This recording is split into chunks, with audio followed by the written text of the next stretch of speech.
AICC ప్రతినిధులు, PCC ప్రతినిధులు నిన్నటి రోజున మా ఇంటికి వచ్చి కాంగ్రెస్ పార్టీలోకి రావాలని వారు ఆహ్వానించడం జరిగింది. అయితే నేను నా శ్రేయోభిలాషులతోని, నా మద్దతుదారులతోని, నా కార్యకర్తలతో మాట్లాడిన తర్వాతనే నిర్ణయం ప్రకటిస్తానని నేను చెప్పడం జరిగింది. అందులో భాగంగానే ఈరోజు స్టేషన్ గన్పౌల్ నియోజకవర్గానికి సంబంధించిన గత 30 సంవత్సరాలుగా నా రాజకీయ ప్రస్థానంలో నాతో కలిసి నడిచిన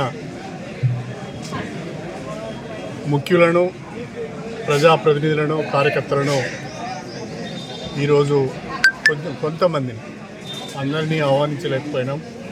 షార్ట్ టైం ఉన్నది కాబట్టి అందరికీ చెప్పలేకపోయినాం. కానీ తెలుసుకొని చాలామంది వచ్చారు. ఊహించిన దానికంటే ఎక్కువ మంది వచ్చారు. దాదాపు ఒక 1000 మంది వరకు ఇవాళ ప్రతినిధులు అందరూ కూడా ప్రతినిధులే పాల్గొన్నారు. వాళ్ళందరూ కూడా ఏకగ్రీవంగా ఒక మాట చెప్పారు.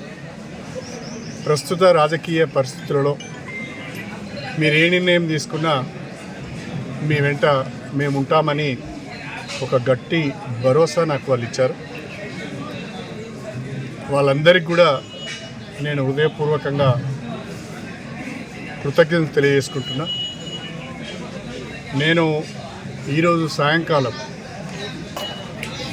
విలేకరుల సమావేశాన్ని ప్రత్యేకంగా పెట్టి అన్ని విషయాలు వివరంగా చెప్తాను.